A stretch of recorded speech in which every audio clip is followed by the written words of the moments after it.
Hello, everyone. It's Dr. Jensen from Dean's Chat. If you're on the fence as to whether you want to join the American Podiatric Medical Association, jump on in. It's a new APMA. Whether it's advocacy concerns, scope of practice, billing and coding, consider membership at the APMA as your professional insurance. Hello, everyone. Welcome back to Dean's Chat, where we discuss all things podiatric medicine. My name is Dr. Jeffrey Jensen. I'm the Dean at the Arizona College of Podiatric Medicine and the co-host for the Dean's Chat podcast. Once again, I'm joined by my co-host, Dr. Joanna Richey. Hello, Joe. Hey, Jeff. How you doing? I'm doing great. I'm on vacation in Florida, and I'm competing in some shooting tournaments, and life is good. Yeah. How about the Seahawks? They brought it home. They did it. You know what? I predicted that, actually, believe it or not. New England is just they don't have enough experience, young quarterback, but their day will come. You could see it right out of the gate. They executed the way that a championship team should execute. So I'm excited. We have a great sports medicine doc joining us today. So it's like a perfect little transition from the weekend to the Monday. Exactly. And from the San Francisco Bay Area. I'd like to introduce to the podcast, Dr. Arman Kirakosian. Dr. Kirakosian, welcome to Dean's Chat. Thank you. Happy to be here. Can't wait. Matter of fact, there's now a little bit of a pointer at the game, the Seahawks game yesterday. Their team orthopedic physician was an Armenian guy. So, very good. Oh, I like that. Well, a little tidbit back in 2016, when the Broncos went to play the Carolina Panthers, our family went to the game at Santa Clara and watched the Broncos win. It was awesome.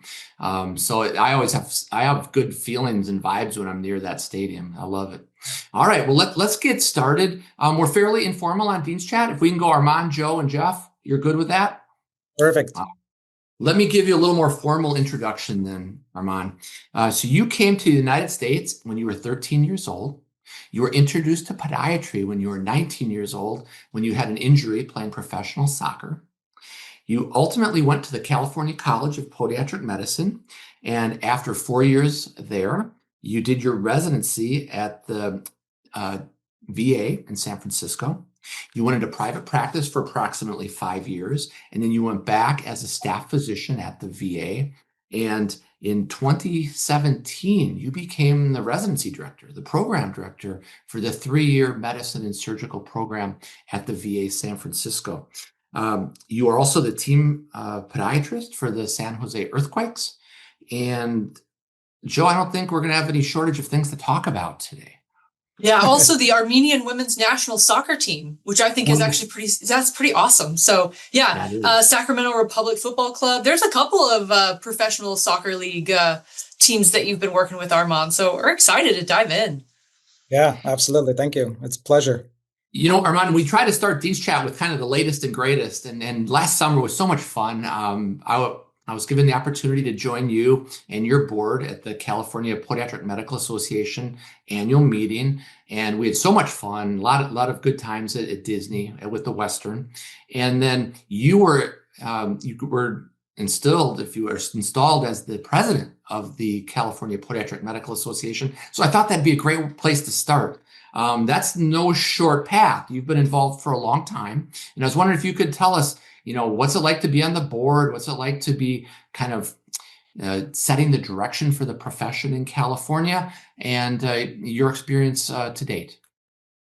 Yeah, no, that's a good lead segue. I think when I first started into California Podiatric Medical Association, it was about like 7 years ago or so, and I was recruited by Devin Glazer, and I think he happened to be on your podcast as well too. Nice. So he was the first one to reach out to me. He said, "You know what? You've done your 5-year presidency in the local society in San Francisco, and 5 straight years." And then I just jumped on the board, and then everything else from that point on, kind of going on to, director at large, and then going into secretary and treasurer and president-elect, and then going into presidency. So it's been a long haul. It's rewarding, and there's challenges and that comes along with that. This year from presidency, we have a lot of obstacles. We have a lot of goals that we need to fulfill. And, one of the main things that we advocate for is, advocating for students, advocating for our profession. And we would our main goal is to eventually get into that physician and surgeon licensure in California, and then move on to the rest of the states. But it's been really, really cool to work with other state presidents. You make a lot of the networkings and talking to our national leaders, Dr. Brooke Brisby and making a lot of these things work out really well. So that's been a real nice goal of mine.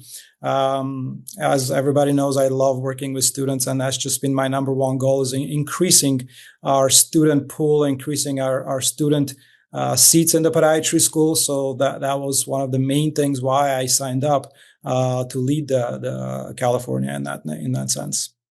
Well, that's great. Joe, your thoughts on you and I have been involved in a lot of different associations. I mean, we were at the Florida Podiatric Medical Association last week, and it's so funny, Arman, you're in California, they're in Florida, but we're all having similar goals. So, Joe, your thoughts? Yeah, Arman, it's fun actually, Jeff. This is one of those also like 7 degrees of separation. So Arman, when I was a first-year resident, you were a third year, right? Yes. Yeah, so the third-year resident from the VA would come and rotate through Kaiser Walnut Creek at the time. So we actually had met, and he would always show up with a soccer jersey on. I remember that, and change into his scrubs. So it's so fun to like know someone, and then all of a sudden over the years, watch your name continue to rise. So I'd love to get your take on going from the experience of private practice and then shifting very quickly into the role of something like residency director. What were some of the kind of friction points or learning moments that you went through in that transition of high efficiency clinical practice to teaching clinic with not completely different goals, but less emphasis on high efficiency billing and productivity, and much more into how do we structure this for learning and also maintain a clinic that can function? What was that like for you? Yeah, no, it's, when you're in private practice, you're used to seeing 30 to 40 patients a day, coming in. You're like from 8 o'clock or 7:30, whenever you start, and from that point on, you're geared, it's like you put your roller skates on and you just go, go, go, right? You don't even have a time to sometimes take a sip of water, or just, even our lunch breaks are like charting notes and stuff like that. So transitioning from that point on, and I was doing 2 private offices, a couple of days I was going to one location, another day I was going to another location. But it was fun. It was a good learning experience as you're building your practice, and you're building your clientele, your patients. Then you're going onto the other side, onto the clinical side, and you're starting to see students coming in, you're interacting with the residents, and they're asking you questions, and you forget the billing portion, because all you're concentrating on is patient care. And that's the number one thing for me is, treating the patients. And, sometimes some of the outcomes will not be the exact same as you would anticipate, as you're going into either surgery or anything that you're doing. But patient care, I think, is the biggest transition that you'll learn. And I learned from that point on is how you spend 15, 20, 30, 40 minutes with a patient just to see what their story is. Especially being at the VA, you hear a lot of good stories from them, and you want to listen to them. And from that, you teach the student. And recently, last year, I believe it was, I gave a speech at the White Coat ceremony at Western. And the number one thing I told them is a story that I had when I first went into the VA. I was a resident, and attending, one of my attendings happened to, when you walk into the room, I was just gung-ho going into, treating a wound and getting supplies ready and this and that. But the attending told me, just hold on. Initially, introduce yourself, say hi, how's your day going? So just that interaction kind of taught me a lot from that point out, from going from office setting into more of an institutional setting, and having students and residents kind of rotate with you, just teaching ability of that sense. And then from that point on, you transition into the director's role. For me, it didn't happen right away. I assumed the director's role in 2017, I believe. And, trying to change things and making things happen. Obviously, we had Kaisers that were our residents rotating with, and then trying to build more and trying to have the residents experience as they're finally getting out of the 3 years and being a well-controlled podiatrist. That's wonderful. Thank you. So one of the questions I had, Arman, is you go from seeing patients and you're a doc, and you become a leader and you're overseeing students and residents. So leaders do the right thing and managers do things right? And we're always a little bit of both. Yeah. What have you found in your leadership role? Not just at CPMA, but within the residency program at the VA, of that concept of doing the right thing. What have you changed? How have you elevated the residency first, and then the association second? Yeah, and I think from the residency standpoint, what I've learned is, and I think communication is a key with residents and students. Is one of the things that we establish is, we'll listen to what their strengths are, and we'll listen to what their weaknesses are.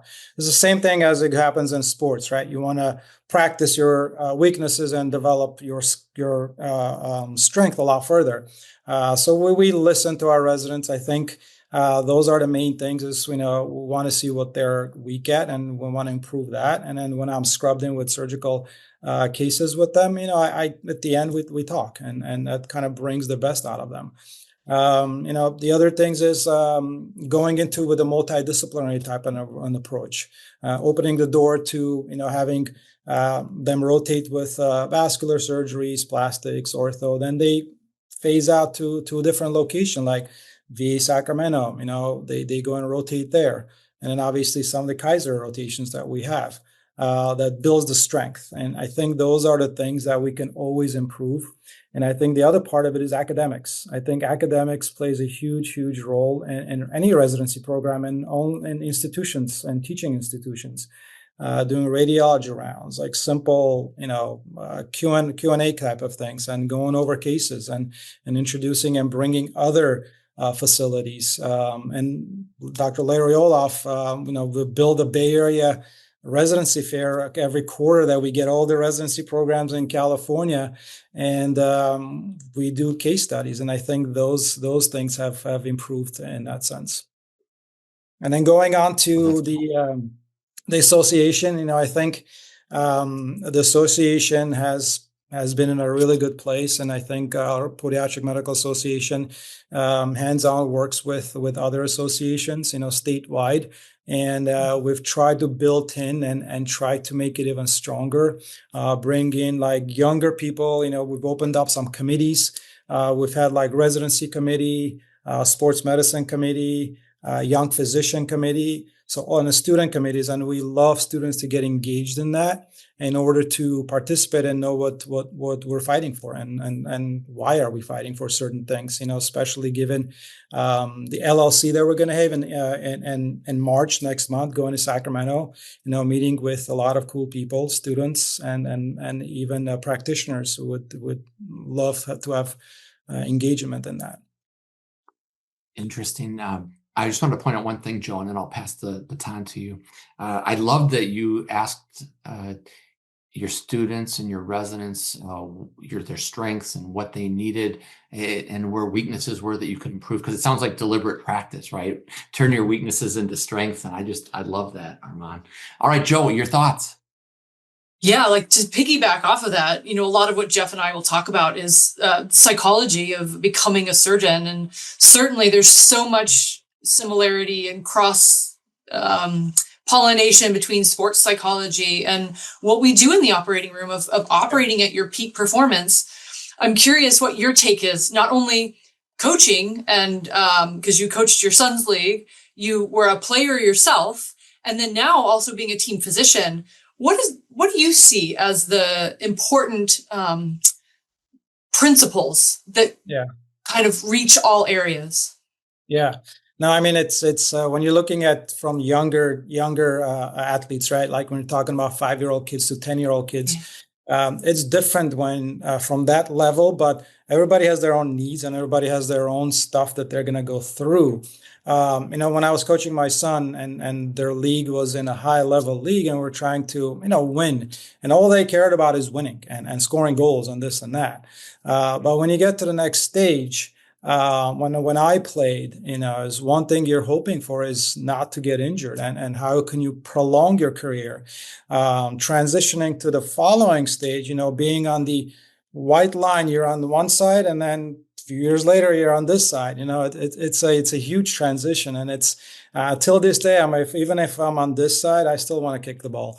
It's an interesting concept, but I think the biggest thing is getting on the same kind of line with the players and make sure we understand what they're going through, especially in a professional level, because this is their career, this is their livelihood.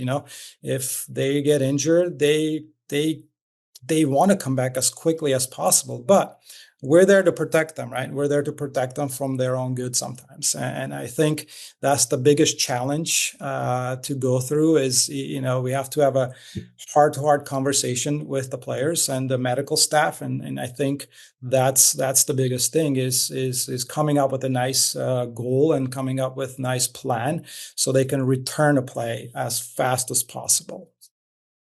Oh, I love that. There's so many things that I hear in that. Defining expectations being a big one. And you're absolutely right. What's sometimes hard with adults, but I could see being different. And again, your professional medical experience as a team physician is different in this regard. But what I could definitely see with younger athletes is kids are honest about pain, right? It's very clear when something hurts. But I could see how an athlete that is either a collegiate athlete who their scholarship is riding on this idea of how fast can I get back? What does this look like for me next year? But even a professional athlete, like what do my prospects look like next year? What does this road look like? What do you find as you're talking with trainers and other physicians and the athlete? What do you find are the biggest barriers to that communication of setting that expectation? Yeah, I think like if everybody's on that, we haven't had any challenges with our staff. We have a great staff that we work with, and as long as we're on the same page, let's say the athletic trainer will call me or text me and things like that, and they say, okay, this is what we're going to be looking at, and the player is going to be coming in, and I tell them this is my plan. We're going to do this plan and execute from there. But obviously, if there's any disagreements, we can always hash things out. Luckily so far hasn't been anything like that. So once we're on the same page, I think it's easier, because if I say one thing and somebody else says another thing, the athlete's hearing is two things, right? So That's the communication and kind of being on the same page is the key. And that's why we communicate prior to talking to the players, and then talking in front of the player and having the same union. Oh, I love that. Because I can also see, some of these situations, there isn't like a clear, some things are very clear, right? Like this is what you have and this is how long it's going to take to recover. Like that's just how it is. But there are other things that are a little less well defined. And so I can appreciate the communication part. The essential part of helping set the expectation is we as a team need to be clear about what is possible, what is unknown, and what is just not going to happen, so that we as a team can be unified in how we treat this injury or athlete or whatever it is. Jeff, what are your thoughts on that? Oh, I love it. What a gift to your athletes, Arman, for them to have you as a doctor, because what the mind doesn't know, the eyes can't see. Not only are you a doctor, but you are an athlete at the same time. So it's a tremendous opportunity for them to really dial in their care and their needs. And, it's not always about tomorrow or next week. It might even be about next season, right? And you can give them that perspective. And I think that's really neat. And it's hard to find that. You see a lot of docs that are great at being doctors, but they don't necessarily understand the athletic mindset. And so you bring that to the table, which I think is neat. But Joe, if you think about it, it's not a lot different than the educational experience. You were in practice for 5 years. Arman, and then you are working at the VA, then you assume the residency director position. And these students are looking to you to be a mentor, and they're looking, you've got the experience, you've got the gravitas, if you will. You've been there, done that, and now you're helping them. So I see the parallels in education and in sports and being a sports med doc. So I think it's fabulous. Yeah, I always bring up the team scenario. Like, doesn't matter where you are, right? Even if it's practice, or if it's in a clinical institution, or if it's sports locker room, always being as a team, I think it goes a long way. Discussing with different specialties. You're treating a patient as a whole. And you're not only concentrating on just the foot and ankle that we'll look at, we're concentrating as a patient as a whole, their psychological matters, their mental state matters, their body matters, their cardiovascular, vascular, everything comes as a whole. And I think that's the super, super, super important thing for the students nowadays to understand, that you're treating the whole body. The foot is connected to the whole body. Absolutely. Let's turn the clock back a little bit, Arman. Let's go back to when you were 19 years old playing professional soccer, and you experienced an injury, and that injury introduced you to your passion and your lifelong profession. Can you tell us the story? Yeah, I gave the same scenario at my presidency speech. Kind of give an example of what happened is. And it was one of the days. I think we were in one of the semifinal games or quarterfinal games, and it was at second half.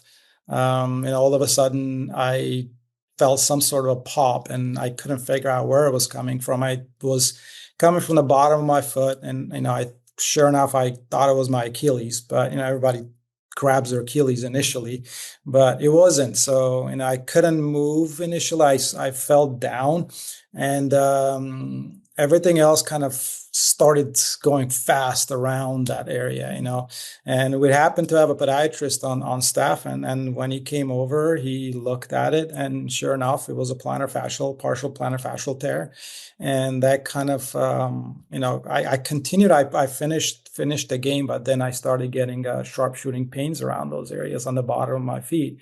And from that point on, the decision had to be made. Could I have a career after that? Sure. But I wanted to have something different, make a difference for others, not to get hurt in that sense, and not to end their careers in that area. So that was the transition from when I made the decision to go into the next level, going into medicine. I didn't know what medicine was. And I think that's what changed me, looking at podiatry as a whole. And I thought about, well, everybody's walking. Everybody's eventually going to have some sort of things going around. And if we can help athletes, we can help the world. We can have everybody. Once we get them back on their feet, I think they'll be able to achieve what they want to achieve in that sense, and be stronger even. Oh my gosh, that's so good. Kind of like our slogan, Joe, for student recruitment: podiatrists move the world. Yeah. Exactly. And there's so much impact, as you identified. Everybody wants to be active, and what that looks like is different for every person. But when you lose that ability, or you have some ailment that's making it difficult, the way that impacts your quality of life, they've looked at this, is massive.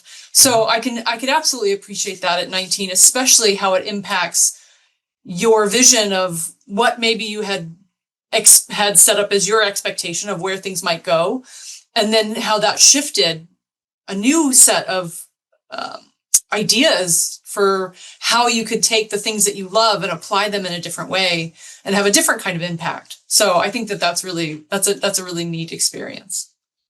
Yeah, I mean, I could have chosen to go into other things. I could have chosen to go into DO and MD route, but I thought, I always like to quote, I don't know, Dr. Spahn-Gross has been on the show as well too, probably, but she always says podiatry chooses you. And I think in every profession, podiatry did choose me in that sense. So. Did you know APMA provides help with public health initiatives such as fall prevention, opioid abuse prevention, and addressing health disparities? Did you know the APMA provides over $400,000 in scholarships annually to students pursuing podiatric medicine, helping the next generation of foot and ankle specialists. If you're serious about this profession, if you want to grow, to lead, to make a lasting impact, join APMA today.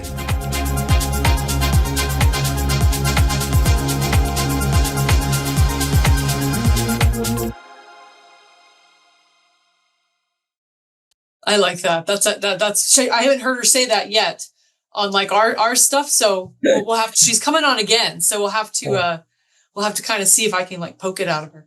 Definitely. For sure. Okay, Arman, let's talk more state association stuff just for a couple of minutes. And you had mentioned a couple of initiatives that have been going on for a long time. And you've also mentioned going to Sacramento for advocacy experiences.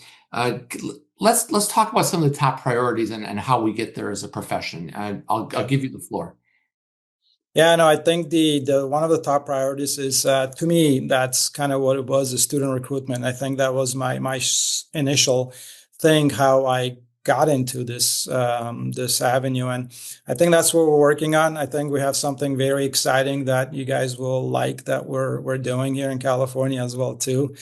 Soon it'll come in fruition. So it's something that's going to go through the state legislature, but it's a very exciting thing which will help all of us, in student recruitment as well too. So we're looking forward to that. That's one of my goals. That's been and obviously with other directors at large and our executive director as well too. So we're doing a lot of good things, and then we also wanted to improve membership and looking into specifics of how we can recruit a lot of other practitioners to join the association as well too.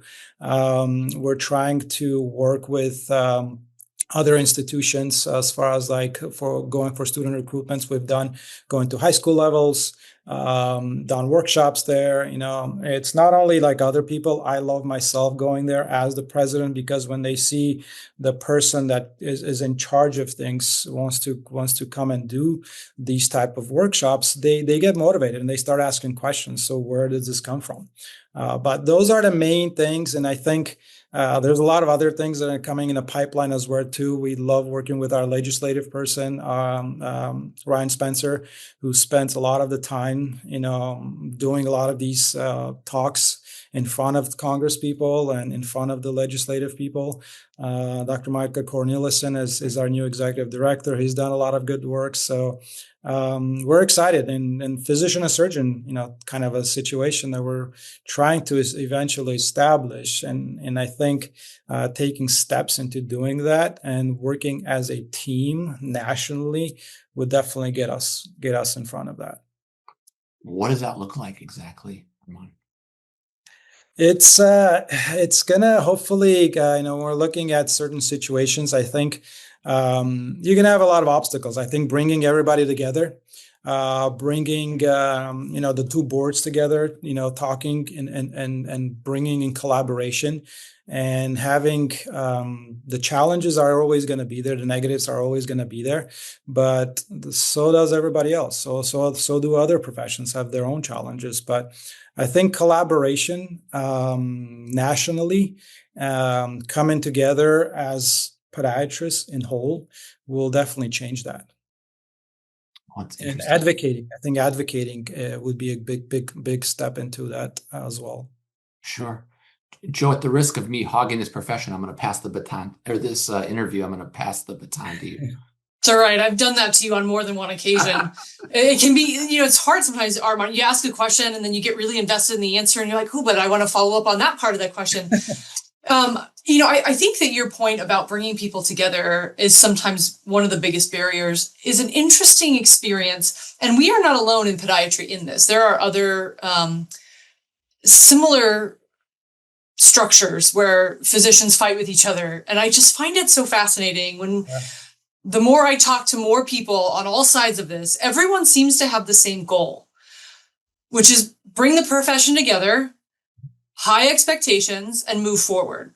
I'm curious what your experience is, or your take on why we're still having so much difficult. We don't usually put people on the spot, but I feel comfortable enough with you. I'm just curious, at the high level, the CPMA level, what has been like the resistance points that you see? Well, a lot of times, like people ask, so why, let's say, should we join an association, right? And in that sense, why should we spend these money, efforts, and whatever it is in becoming a member? There's a lot of things that have been happening behind the doors that a lot of practitioners don't see. Specific codes that have been passed, like the leg ulcer bill, the amputation things, the putting on of grafts and putting on certain things. People don't realize that it's been us, and it's been the association, and it's been the national stage, it's been all of that have increased. Ankle bill, there's only 1 or 2 states that cannot do ankles until we got involved nationally and state local wise. I think Massachusetts was currently the one of the states that just passed, and now they'll be able to do that. I think people need to realize that if the association disappears, what they're going to be looking at, they're going to be looking at a lot of fights, a lot of fighting the insurances, a lot of contracting problems. We can provide all that stuff. We have our league team, and we provide a lot of the paperwork. For example, if a resident wants to get out and practice, we have all the paperwork they can go through and establish consent forms, for their offices. So all that is available for them through the association, through the membership that they become. And I think we're definitely improving on those aspects as well too. But these are things that are provided for them. They don't have to go and pay for other things and get it and support their own association. Yeah, I can definitely, that makes a lot of sense to me. And, having somebody that not having to reinvent the wheel every time, and having a trusted source of people that when you unite together, you're stronger together, being able to negotiate some of these, bigger ticket items from a national level. It does make more sense that it's not just one professional organization, but it's the profession as a whole coming together on this issue. And what does that look like? And so certainly things that I've been able to appreciate just over the years. It's hard when to your point, when you don't feel it directly, to see that experience, but it doesn't mean that it's not happening. And especially in times where you don't want to lose what you already have either. And so, just a little bit of vigilance, and the people that have the areas of expertise are the ones that are helping be those watchdogs like that. Those things matter. And so I appreciate all the work that CPMA has been doing, and all the associations across the country, to just keep our profession at the fullest that it is right now, and then also keep advocating for its expansion as we continue to have so much ownership over what we can do to treat the foot, ankle, and leg. Like it is a wonderful time to be in podiatry. So yeah, no, that's I always say it's a hidden profession. It's a hidden gem, and it always goes a long way. When you look at different aspects of why do we become a podiatrist, we just love what we do. It's not what we like what we do, it's what we love what we do. And that's one of the things that I would always say. Oh, I love that. So let's talk about student recruitment for a minute, because you have 2 colleges in your state, right? I mean, there's only 11 across the entire country. Right. And it's so unique because students every single day, Arman, that we interview at the college, they didn't realize that podiatry wasn't part of, taking the MCAT and applying to medical school, and it's got a different application process. And it, we were saying we were a hidden gem when I was applying 30 plus years ago, So together we need to Joe's point just a few minutes ago, we need to work together to put our profession front and center. We need to put our profession in a position that has patient outcomes first and foremost. And there's no other way to do that than to expect excellence across the board. So your thoughts on student recruitment, what we can do to not only increase the applicant pool, but just make it visible to the world, like a branding effort or something. What are your thoughts on that? Yeah, no, you just hit it on the nail. Like you're talking about a branding, right? I think initially we had that issue, like a branding issue of podiatry itself. Who are we? We call ourselves different things, but who are we as a whole? What do we do? What do we move? I think that branding is super important. Marketing and branding, I think, was a great initiative that, APMA took in that sense when they moved and came up with nice videos and diagrams with that. I think it's important when I went to the high school level and I was talking to not freshmen, but more like sophomore, junior, and senior type of classes. And those are the areas we need to capture. I even say, why don't we go further back into sixth grade? Don't say, okay, do you want to be a podiatrist? No, just introduce some sort of a workshop with them. And when they hear kids, when they come to your offices, their parents, when they want an orthotic, I happen to have a patient the other day, 16-year-old soccer player, got hurt, lateral ankle, really bad high ankle sprain. His mom called me the other day and says he wants to be a podiatrist just like you because he sees what you treat. These are the things we need to capture. I think going back into that stage group, going between, just like in soccer, when there's an academy, right? We build an academy, then we move that to another level. I think that's what we need to capture. I think we need to go back in having our own type of an academy type of a situation and then build from that and then have people resonate from that aspect of it too. Matter of fact, I had another guy his dad called me on the weekend. It was a good friend. I played soccer with him. And he said, you motivated him to go into medicine. You motivated him to go into possibly podiatry. He didn't say exactly, but it's a stage, it's a step. I think those are the things we need to capture and build on more. Oh, I love that. And you're in a unique position. Can I build on that for just a second, Jeff? Absolutely. Because certainly too, the APMA and ACFAS have both put out surveys. And I think it's so important for students to also hear, not only is it something that I'm interested in, and I love playing soccer, and yeah, I'd love to treat athletes, but that it has really high job satisfaction, which is very important for long-term sustainability. And the compensation is really very good. Like if you think about the spectrum of specialties, podiatry is right up there with other high-paying specialties that if you're a student and you're looking at all these different options to invest your time, energy, and attention into, it's important to kind of be able to compare all of those different things. And do I want to be the one making decisions or do I want to be working under someone? And there is no right or wrong here. It really is designing the life that you want as a student.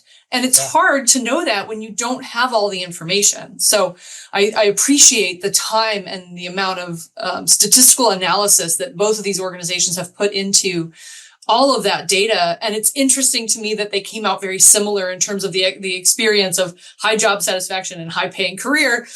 And it's not because it's high paying that it's highly satisfactory, but that they found both of those correlating in both studies. And I thought that was something that is worth celebrating. So thank you, Jeff, for letting me interrupt for just a second.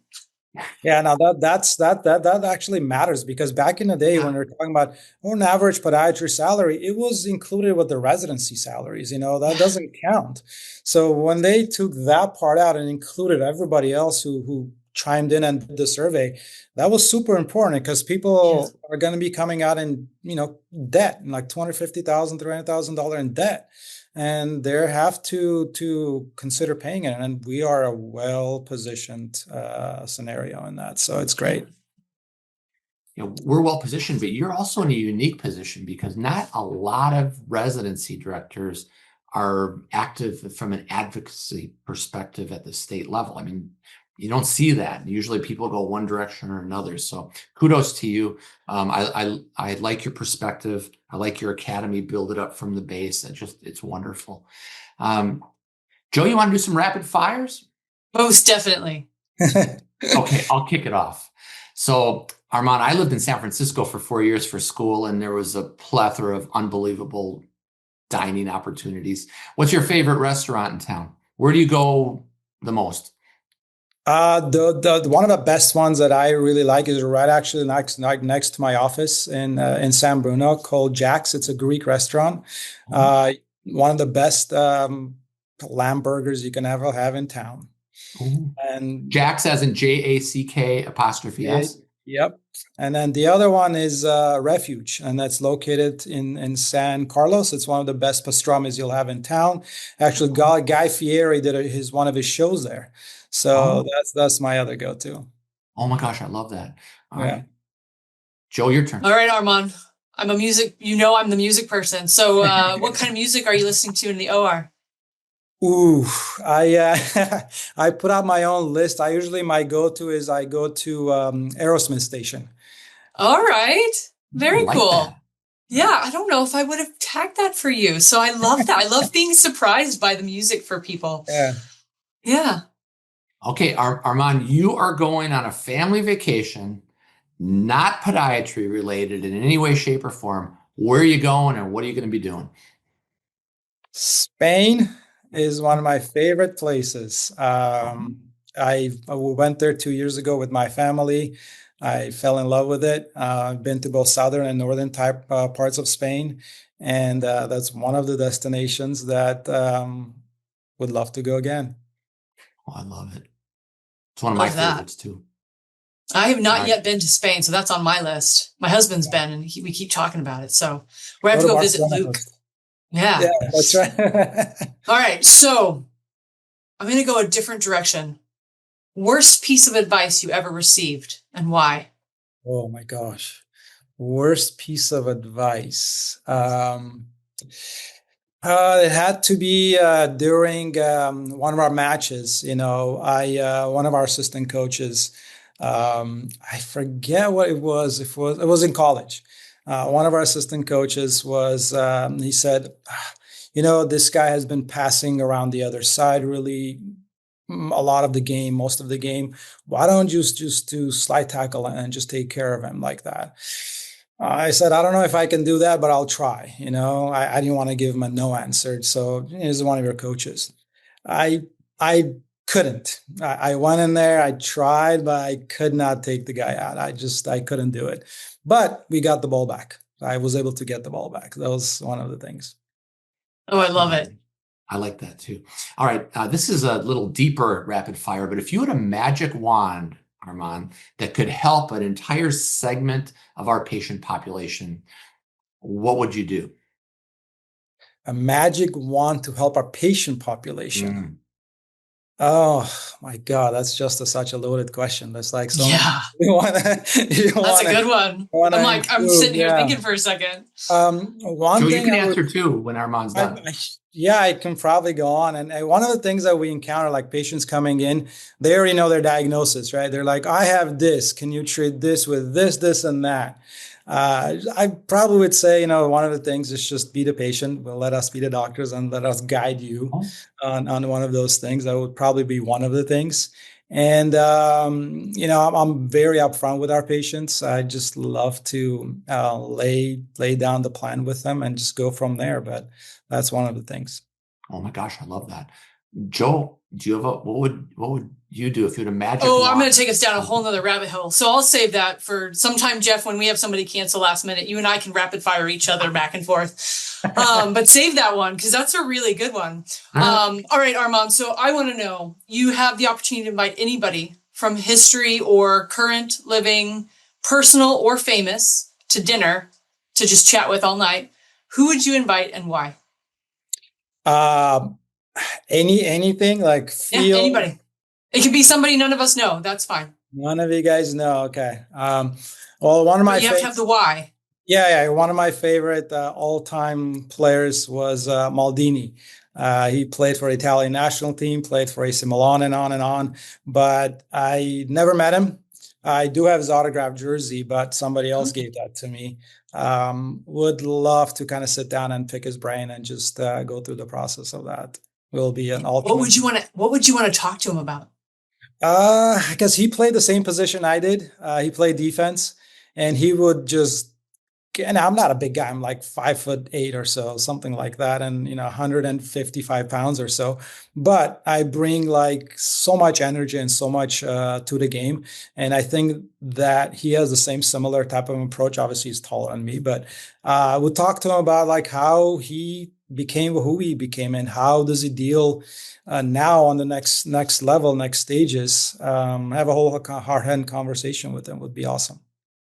Oh, I love that. Oh, I like that. Here's a soccer question for you. The impact of scoring the first goal versus having the first goal scored against you. Yeah.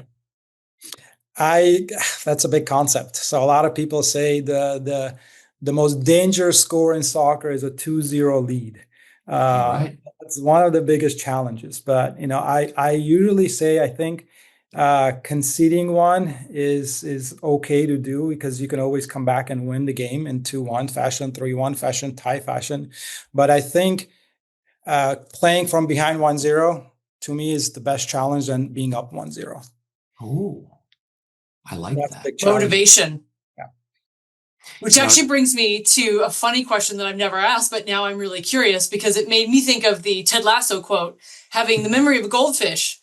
What's your favorite TV quote or movie quote that like you find yourself gravitate towards? I did watch Ted Lasso a lot, and that's an amazing show. It's always like, especially I like that belief sign. We always have that on our residency thing. Sometimes we put those things up on there just to go on it. Oh my gosh, a quote. Nothing comes up that I would think about. I don't know if it's a quote as a believe in what you believe, but strive to the highest expectation as you can go. I don't know if it's a quote from anything, but I remember reading somewhere from that, a book or something like that. That was very deep. Mine was like a joke one, but it's okay. Joe, it's great. Joe, the mind That's of why you're a leader.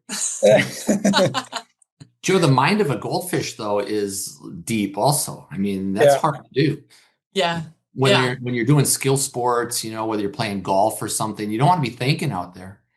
Whether you're in the operating room, like there are so many ways to think of whether you're a parent, like I had to keep myself in the mind of a goldfish over the weekend, right? Or you just got to let it go and move on to the next thing. Make a plan, turn a page, let it go. Yeah, that's right. And the let it go part, you got to take a page from Elsa's book. It's hard. It is hard to do sometimes, but that's not a them problem. That's a me problem that I will probably work on till the day that I die. And sports is always like that, right? When you lose a game or win a game, you just don't worry about that anymore. You just moving on to the next stage. That's it, or the next game. Absolutely. That's your line, Jeff. What's the most important play? The next play. Yeah. I used to coach baseball and a little soccer, and people would get all upset and flustered, and it would let them affect the next play. So I would train my students or kids. I'd ask them rhetorically, "Oh, what's the most important play?" And they'd all say, "The next play." So there it is. I love it. Such a good line. I'll give you a little story that happened when I was coaching. When I was 18, 19, I was coaching a 12, 13-year-old all-star girls team. We're at a tournament. I think we're in a finals game. And we were down 2-0 at halftime, just like I said, the 2-0 scores, right? So I pulled the girls over. I said, I'm going to take every single one of you guys out except the last 5 in the back line. And if you want to play, start playing now. And they didn't take me seriously. Sure enough, I took all of them out except the back line, the goalie, and the 4 on there. And they were like shocked. Every parent's looking, who is this crazy guy? Sure enough, we came back and won 3-2 after that. Oh, I like that. It's crazy. I like that. Well, Bobby Knight used to say the best message he could send to his team was the chair against the butt sitting on the bench. And that was a motivator. Except that chair used to fly across the court sometimes. Once in a while. Yeah. He was a little crazy at times. Arman, you are just such a wonderful guest. Thank you for taking time out of your busy life. I know how busy you are. But Joe and I appreciate you jumping on Dean's Chat with us. Thank you. I appreciate you guys a lot too. You guys are doing a lot of good things, and keep up the great work. Thank you. Joe, any last comments? No, thank you so much, Arman, as Jeff said, for your time today and sharing your expertise and experiences with the audience. We really appreciate it. And we will send you a token of our appreciation. As Jeff and Dr. Arrett say, you can start your day the Dean's Chat way. So there you go. I'll have a cup of coffee. Thank you. Well, to Thank all you. of our Appreciate it. listeners out there, if you're listening on Apple or Spotify, please give us a 5-star rating. I keep looking for those comments. I don't see them. Please comment on Apple and Spotify. And if you're watching it on YouTube, by all means, become a subscriber. Joe and I will continue to bring leaders in podiatric medicine and surgery. Arman, you're a tremendous leader. You're an educator. I don't want to say politician, but you're in the advocacy range. So thank you for all you do, and cheers, everybody. See you next week. Bye-bye. Cheers. Bye.